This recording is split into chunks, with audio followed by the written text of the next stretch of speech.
Hi, everyone. It's Susan with Homeschooling Supermoms. And Devin, we have with Homeschool House Calls, as well as professional home educator. And we are excited to share with our groups today a wonderful presentation by Tonya Vaugh and Jennifer Verez. Did I say that correctly, Jennifer? You I did. probably did it. Okay, good. Okay. And they are going to share with us information about what to do when you suspect your child is dyslexic. And so they are going to share with us information, Dyslexia 101 for homeschool parents. And I'm so excited that they're here, and we want to give them both a chance to introduce themselves so that you guys can become better acquainted with each of them. So, ladies, thank you so much for joining us. We're excited that you're here, and we're excited to hear your information. I know you are just going to just be a wealth of information for all of us. So thank you so much. So ladies, if you want to start off by introducing yourselves, that would be great. Okay. Tonya, you want to go next slide? Sure.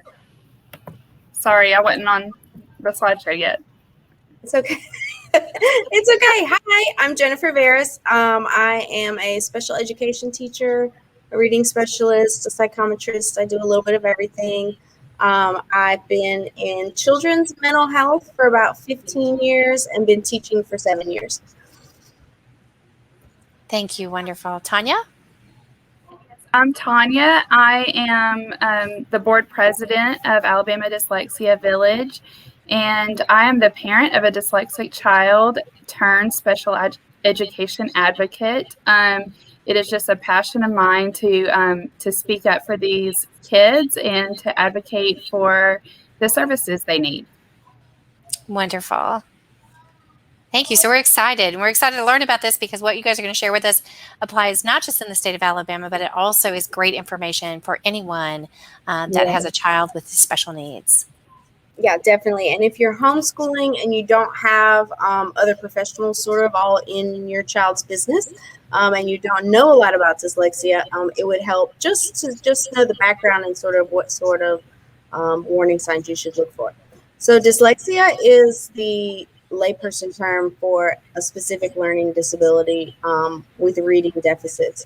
The primary issue is with phonology. So that's knowing that a letter A says ah, but it can also say or a, and it affects them in a lot of different settings. So you could see it in reading and spelling and writing, but you might also see it in their oral language ability.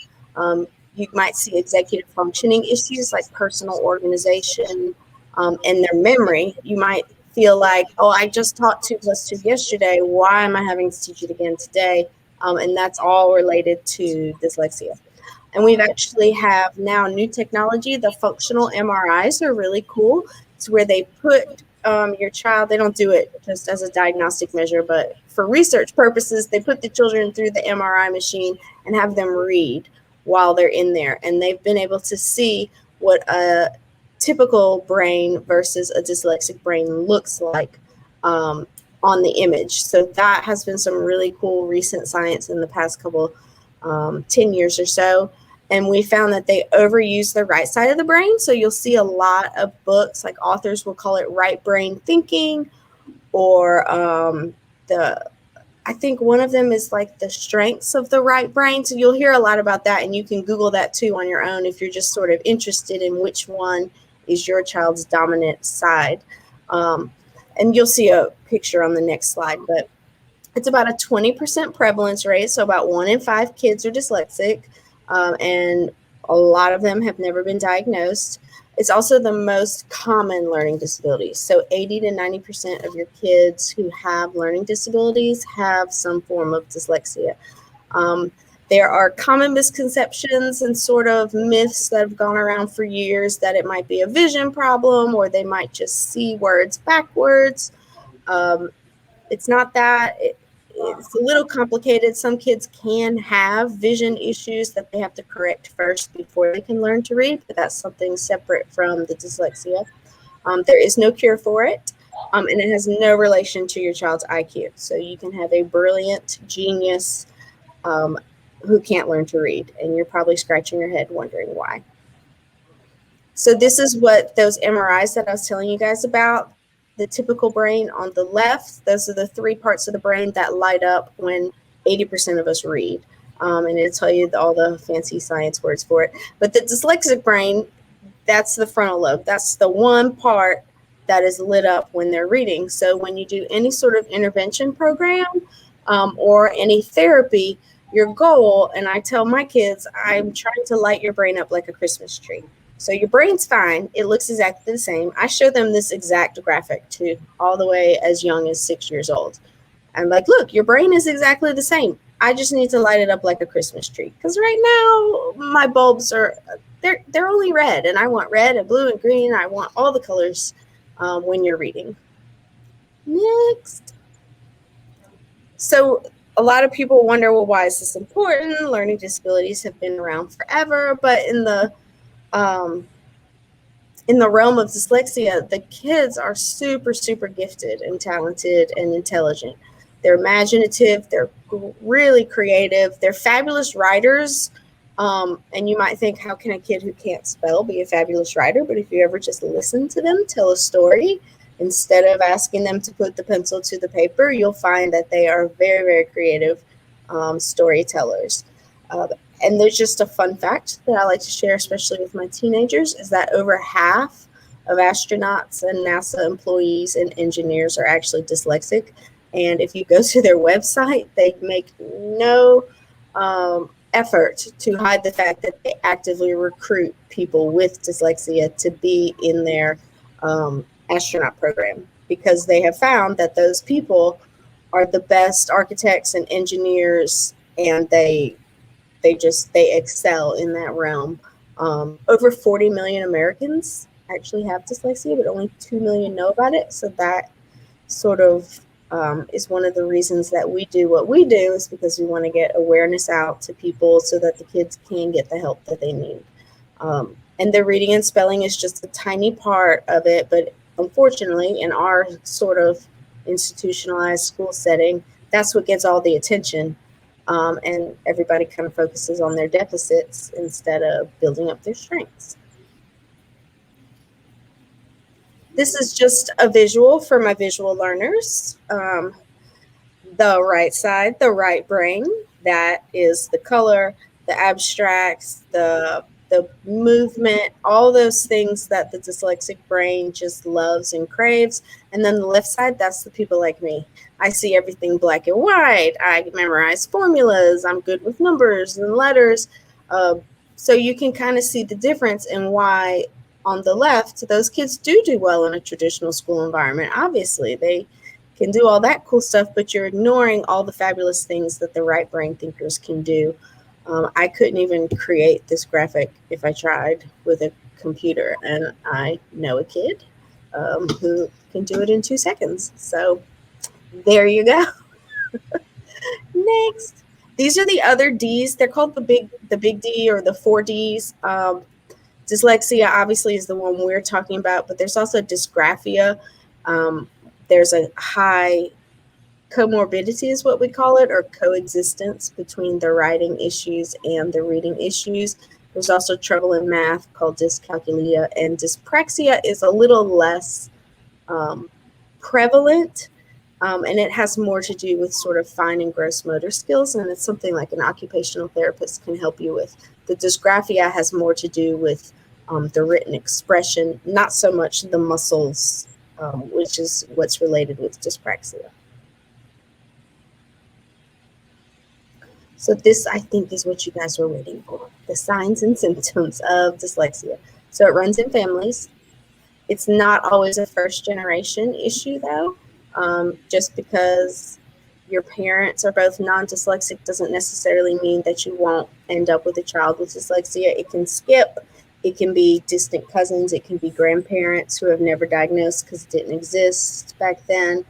The things you want to look for if you have younger kids is if they started talking late, or they had trouble learning the ABCs or rhyming or doing any sort of sounding out simple words. And your older kids, you're looking for slow or awkward speech. It means they're not quite fluent. They might kind of sound like a robot when they're reading because they're focusing on each individual word and they can't see how it all goes together. They guess a lot. So if you use pictures, try taking the pictures away and seeing if they can read the words. because, like we said, they're very intelligent and they are going to infer what that word is, even if they can't read it in isolation. There's also some oral expression things that you might want to pay attention to. Like they'll say a lot, and it's not a stutter. It's I can't retrieve that word that I want. Tonya, I'm sure, will tell you the funny example of her child who cannot think of chicken sandwich. Like when she says, I want Chick-fil-A, she says, I want a chicken hamburger, because the word sandwich just doesn't come to her. So just silly little things like that you might laugh off when they're young because you think it's adorable. And then when they're 13 and they're still doing it, you're going, something's not right there. And then older kids, high school, junior high, which is what I teach primarily, just as an aside, they don't read for pleasure. They have really messy handwriting. They're going to avoid taking notes at all costs, and they hate word problems. But they might be math whizzes, but when you put words in front of them, they can't solve the problem.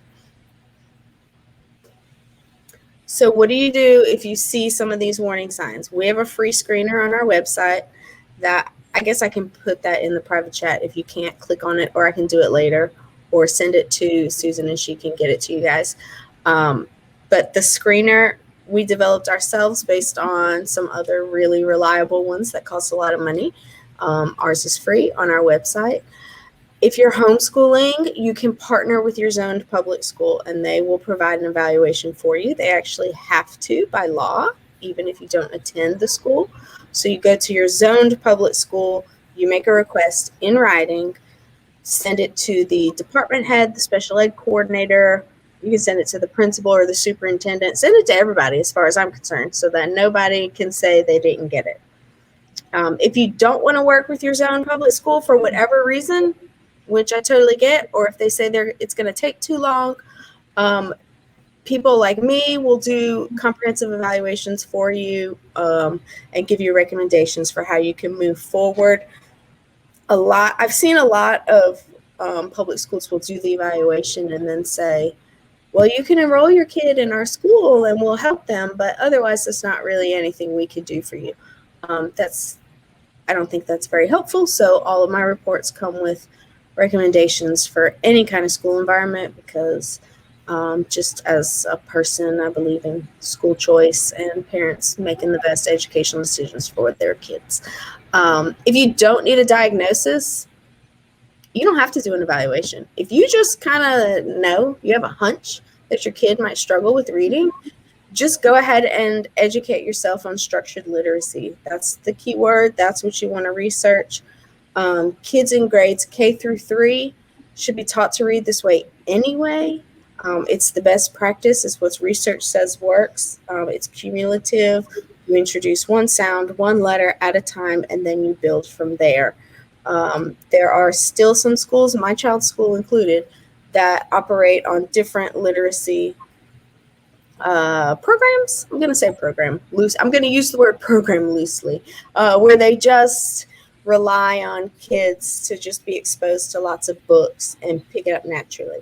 And, 80% of kids will pick up reading naturally, but your brain is not hardwired for reading the written word. It's hardwired for language and spoken language, but not written language.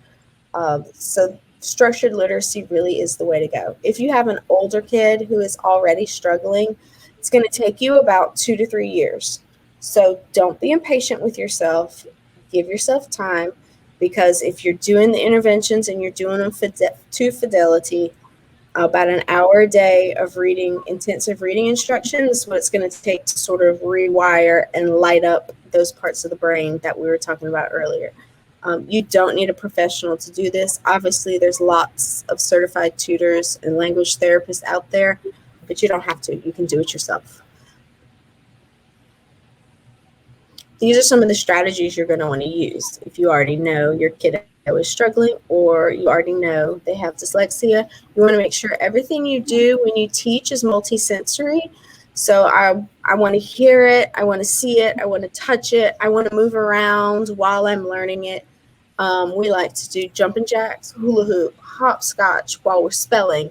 So if we're spelling cat, we're doing C-A-T, we're drawing the CAT, we're looking at pictures of cats, because if it doesn't have meaning, they're not just going to memorize what CAT looks like on a page. Some kids will, but most of them aren't. Anytime you can incorporate rhymes or songs, I'm really into music right now. If you notice, you remember songs from way back when, and I won't age myself, but I know all the lyrics to some great 80s rock music, and I still remember them, and I can't get them out of my head sometimes. So if you can find, there's fabulous YouTube videos that people have made that are on there for free.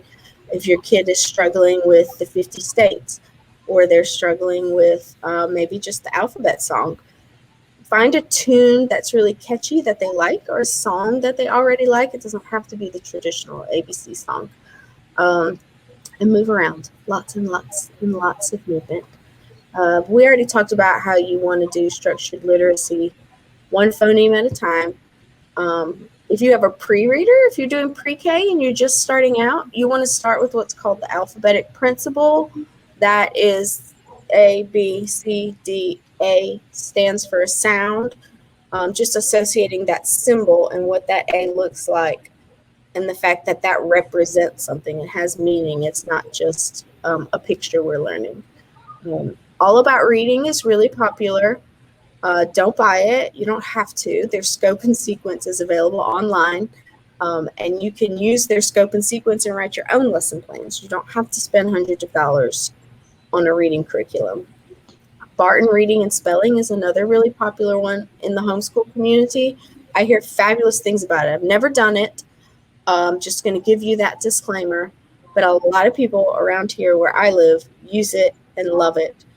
It is very scripted. So if you've never taught before, you don't have a background in education, and you're kind of tiptoeing into homeschool for the very first time, Barton is a good option, because everything you need is right there on the page. Everything you're supposed to say is right there for you.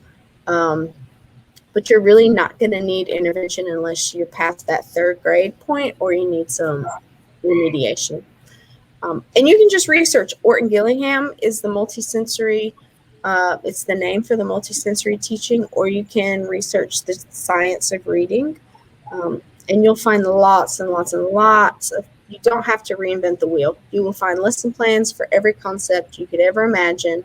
You don't need to go to school. You don't need to get certified in OG unless you want to, or you're helping some other homeschool families and you feel like you want to make a business out of that. You can, and we can talk later about different programs you can go to. And you don't have to buy a specific curriculum unless you really, really want to. This is the one I use for my kids that are in intervention. I teach middle and high school, so by the time they get to me, there's some bad habits they've already developed in reading, and there is a lot of intervention that needs to take place. So I use basic language skills, which is a really intensive therapy level. It's not a teaching level. You can't even access the curriculum unless you go through 2 years of rigorous training. Take Flight is another one developed by the Scottish Rite in Texas. Those are kind of considered the gold standards. But like I said, you can't buy it. You got to get it through a dyslexia practitioner or a therapist who's done that training. And just as an aside, if you guys want to take a picture of this slide, I'm totally fine with that. Maybe some of you already are screenshotting everything, but any reading instruction, especially if you suspect dyslexia, you want to make sure that you include handwriting, spelling, writing, grammar, oral language comprehension. You want to cover all of it. You don't just want to focus on the phonemes or the sounds or the letters. And then I gave you just a little tidbit of the BLS scope and sequence. As you can see, it does not start A, B, C, D, E, F, G. We don't go in alphabet order, and there's a reason for that. These are the first few letters that we teach. And if you look at those, and I actually added it up, you can make 50 words or more and add that to your kids' vocabulary, and all you've used is the first 7 letters that you've taught, the I, T, P, S, N, L, A, J, D, F, H. So that's the reason we do it like that. And the strokes for the handwriting are all similar. Oh, and we teach cursive because there's no reversals. I forgot to mention that. So if you have anybody in 2nd grade or higher and you suspect dyslexia, try cursive. A lot of times it's going to look even better than their manuscript is. It's your turn, Tonya. I'm homeschooling a 14-year-old with dyslexia. She got to 6th grade before being diagnosed, and she has been seeing Jennifer doing BLS. She has improved from 100 words a minute at a 3rd grade level to 168 words a minute at her grade level. And she read, was it 206 this morning, Jennifer? I think it was 206 words a minute at a 5th grade level this morning. So just seeing tons and tons of progress within the last year on a more comprehensive program. And she's done some of the less comprehensive programs before. And so I just wanted to reiterate the teaching more than just the phonemes. They do need the oral language. They need the multisensory components to go with that to make the big progress. In homeschool curriculums, I spend a lot of time really researching and digging into curriculum and not just picking the most popular thing or what my friend uses, but really what's going to work for my child's learning style. And I think, every homeschool parent wants to do that. Our kids with dyslexia have a little bit of a different need when we're evaluating curriculum. And so I wanted to go over that. I look for curriculum that has an overview at the beginning of every unit to give them a glimpse of kind of a bigger story of what we're going to be learning so that they can put those details in context. Introduce vocabulary at the beginning of each unit so they don't encounter unfamiliar words while they're trying to learn the content. I look for a curriculum that breaks larger tasks into smaller steps. And so for a writing assignment, that may look like writing an outline, using an editing checklist. It may have them take notes for their evidence of a novel while reading instead of waiting until they're finished to give them the assignment on what evidence they're going to need to include in their writing. For projects, it may include checklists or giving the students smaller checkpoints that combine into a larger task. In science, it may look like defining your hypothesis and then designing the experiment to test the hypothesis, how we're going to track our data all the way through the final experiment, giving the students those things as smaller checkpoints instead of one larger task is more manageable. Things that include audio and video instruction so that the child can learn grade level content even if they aren't reading on grade level. Or even if they are catching up to grade level reading wise, it is still more laborious for them to read. So if I want my daughter concentrating on the content, I'm going to deliver it orally instead of having her just read the science book. So curriculum, we want multisensory again. In reading, that's going to be that we're going to learn to read and spell concurrently. The encoding and reinforces decoding. We want to see, hear, write, and read every new phoneme that's being learned. And I'm on a lot of homeschooling with dyslexia Facebook groups and read the parent comments often. And a lot of times I see comments, my seventh grader's reading at grade level, but spelling is first grade, spelling is second grade. What spelling curriculum can I use? And if you're in that position, I would say go back to the same scope and sequence that you learned to read with and do it this time with spelling. But ideally, if you're starting now with reading instruction, include spelling so that when they're reading, they're also spelling, and you won't get to the end and have to readdress spelling. Math includes manipulatives, dice, blocks, ruler, string, using real money, telling time with clocks, the foam clocks where you move the hands instead of just worksheets with them drawn out are good. My daughter understood.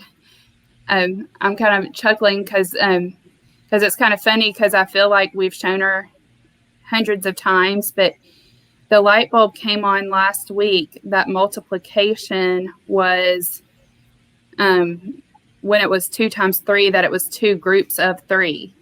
In her head, she knew to add 2 plus 2 plus 2, but it seemed in math class like she's doing fine. She's doing pre-algebra problems wonderfully, but the word problems were catching her. Well, she was missing this concept that made the word problems make sense. And again, manipulatives help them to see that multiplication in action.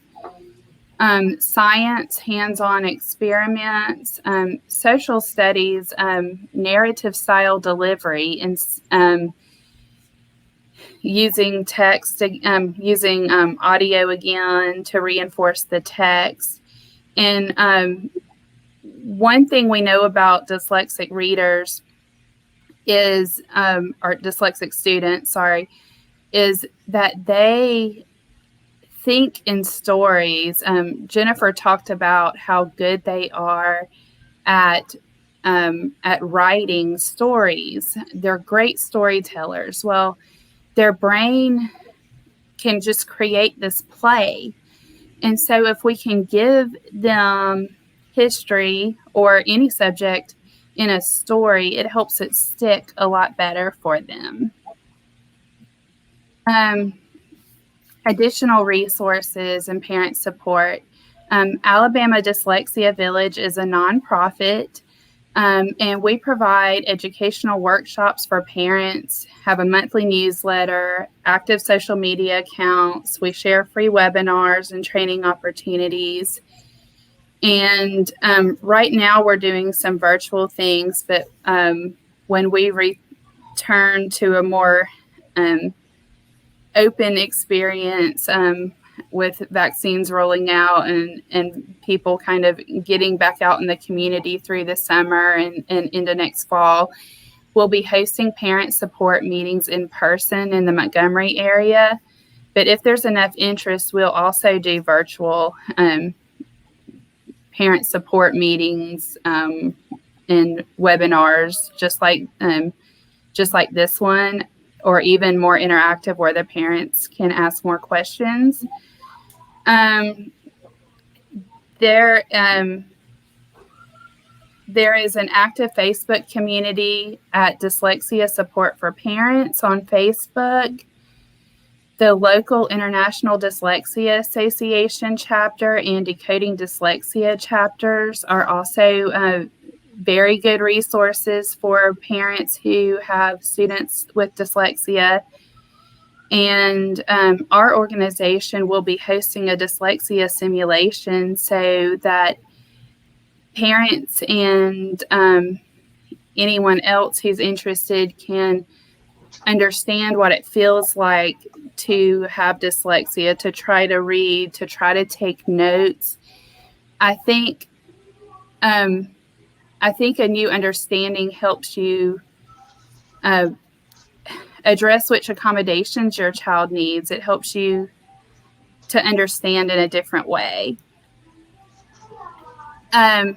Summer learning is important to all students, but it is extremely important to students with dyslexia. Typical learners lose 1 month of progress on average. I think we've all heard of summer slide in a typical school environment. And dyslexic students have a much bigger summer slide. My child went one summer without reading intervention and lost a year and a half of progress on standardized test results over the summer. It's huge. And so the suggestion is keep reading through the summer. Even with homeschool families, there's flexible schedule. Some of you already do school year round. Some people do not. If you do not do school year round and have a child with dyslexia, they still need to be reading year round, and consider, especially if they're doing remediation, keep up the reading remediation.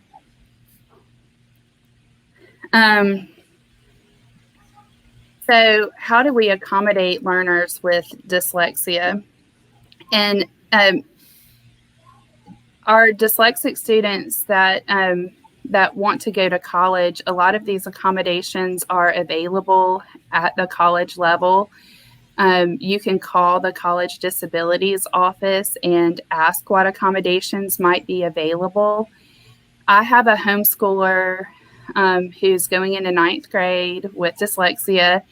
So I've already found out what resources would be available for her at a few target colleges. So we don't have to, for example, notes provided as an accommodation available in college. We are not going to stress about her learning to take notes in high school, since it's an available accommodation in college. We're not going to try to graduate her out of needing that accommodation.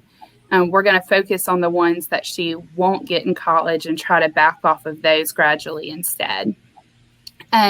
So some accommodations are give directions one step at a time, use picture schedules or oral instructions, larger print, and some students do well with printed on a different color paper. Audiobooks, Hoopla, and Learning Ally are great. We've used Bookshare, and it's a robotic voice. Learning Ally has a lot of books that are live person reading, recorded readings. And so that gives the student a much different experience than the robot voice. Text to speech, speech to text, live scribe pens, multiple exposures to the same text. And the multiple exposures is really good when you're working on building fluency. More accommodations, a reading partner. So maybe collaborate with other homeschool families and have the children read together or during a co-op. Pre-teach vocabulary. Give the big picture of a lesson before the beginning. Now, you'll notice those were both in what I look for in a curriculum. So I look for the curriculum to meet as many of these accommodations as we can built into the curriculum before I start modifying the curriculum to provide accommodations, or before I'm providing the accommodations. I look for as much as I can built into the curriculum. Typed notes, outlines, or guided notes. Again, notes are available as a college level accommodation. And so in our house, we're not stressing about learning how to take notes. Graphic organizers, articles, and text that are at a slightly lower reading level. Simplify directions, highlight and color code. Break large tasks into smaller, more manageable steps. Self-monitor checklists, guided questions during comprehension activities. So my child has an editing checklist every time she hands in written work. Make sure the correct words are capitalized. Is your punctuation correct? That she goes through before she turns in the work. Then grading on content mastered, not spelling or grammar. And so we do that especially if it's not English class. More accommodations. Allow understanding to be demonstrated in different ways, like oral reports, posters, and video presentations. Provide different ways to respond to test questions, like saying the answers or circling instead of filling in the blank. Provide sentence starters to show how to begin a written response. And allow children to dictate paragraphs, essays, or responses to open-ended questions. And that the speech-to-text software is great for dictation as well. So Alabama Dyslexia Village has some paid services. We offer evaluation, tutoring, and language intervention. And Alta maintains a list of providers on their website, and that's Academic Language Therapy Association. And then the local IDA chapter also has a list of certified tutors available.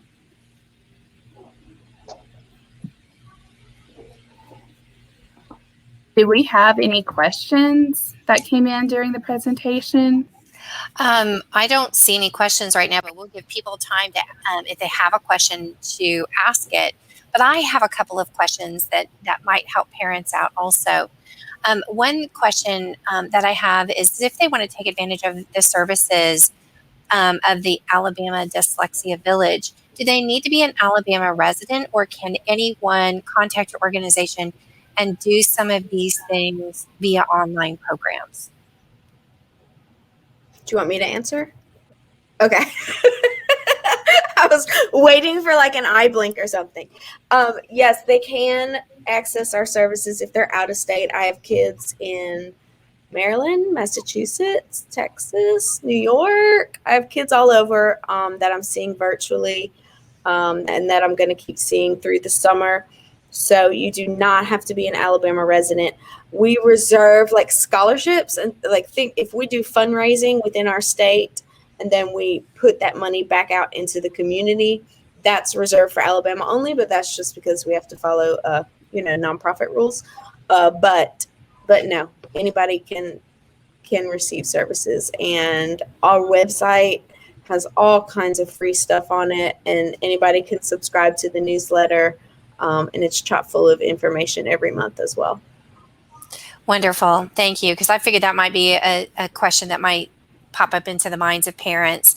And I hope that parents are taking a picture of this particular screen so that if they do have questions, they can reach out to either Jennifer or Tonya. So I have a couple more questions. One is, Tonya, I love how you mentioned your child is looking to go to college, and you checked into colleges to see what types of accommodations the specific colleges your child was interested in attending. I love that. That's a great piece of advice for middle school, high school age students, so that if they have a student that's challenged by this, that they can reach out for accommodations. Do you need to have, and I don't know to direct my question to Tonya or Jennifer, do you need to have a formal diagnosis for the colleges to provide those accommodations? You do, and Jennifer is more of an expert on that than me, but we recently discussed that for my child. even if you went through a school system and have a school diagnosis through Child Find, or because they used to be a public school student, but even if you have that, you need a doctor's diagnosis to get a 503 at college. And it has to be recent within the past 2 or 3 years. Is that right, Jennifer? Yeah, it can't be any more than 3 years old, just by that's the general rule. Some colleges will be more strict and want you to get reevaluated every year, but the general rule is it can't be more than 3 years old, and you have to show a pattern of using accommodations in your school career. So for her daughter, for example, she's going into the 9th grade, so we're not going to evaluate her this year. We're going to wait till 10th or 11th grade because we don't want her evaluation to be too old. It's also very expensive. You have to go to a doctoral level professional. A lot of licensed psychologists, for better or for worse, charge thousands of dollars for these evaluations. Your insurance will sometimes cover it or cover a portion. But like the types of evaluations that I do and school systems do, educational professionals, we cannot diagnose based on the DSM, and we can't give a medical diagnosis. So that is why you have to go to a licensed psychologist in your state to have a diagnosis. Some private schools I've noticed just around here, and it might just be a geographic thing, they require you to have a dual diagnosis. So you can't just be dyslexic. You got to have something else going on, or they won't provide accommodations. So that's sort of a catch-22 for those kids, because the ACT board, for example, if you're going to a college that requires an ACT score, they also require a 3-year evaluation and a pattern of using accommodations. So if your kiddo is in private school and can't qualify for accommodations at school, they're probably also not going to qualify for accommodations on a standardized test that determines whether or not they get into college. So that's another side business of mine, is working on that reform in our area, but we'll get there eventually. I promise we'll catch up in Alabama. So it sounds like if there's an interest for your child to go to college, to definitely check into the colleges that they might be interested in attending and seeing what those requirements are in order to be prepared to request those accommodations. So I'm glad we're talking about this. Yes, and definitely. And also they have scholarships. There's money out there for kids with learning disabilities that's earmarked just for them. Like, you can't get the scholarship if you don't have a learning disability. So it's another incentive once your kid is older. You don't necessarily need a diagnosis early on. If you're homeschooling and you're working a great program and your kid is making progress, you don't have to spend all that money just yet. But if you have college on the mind, you definitely need to make some decisions like Tonya's having to make by the time they're in 9th or 10th grade. Yeah, and I know, when I think of a 9th grader, that's really young to be deciding what college they may want to go to. But as parents, if maybe we can check out a couple of different colleges that might be a potential, then they at least have some options, because it's really hard to know in 9th grade. At least at my household, it was hard to know what college they might be interested in attending. So I'd check into a couple of different colleges and seek out some guidance from Tonya and Jennifer. And definitely look in your state. Out-of-state tuition will kill you. Look in your state. Look at community colleges. Look at junior colleges. They have some great, there's legislation to protect, at least in Alabama there is, if your child goes to junior college for 2 years, they're guaranteed to have all their credits transferred to a 4-year university. So don't be afraid to go that route. Even if your kiddo has college on the brain and they want so badly to go, and as the parent, like, you need 2 years, you need a little bit of a crutch. We need to step up before we jump into the deep end. Don't be afraid to look at those schools too, because there's a lot of great junior colleges now that are getting competitive with those traditional 4-year colleges. Yeah. Wonderful. Thank you for the information.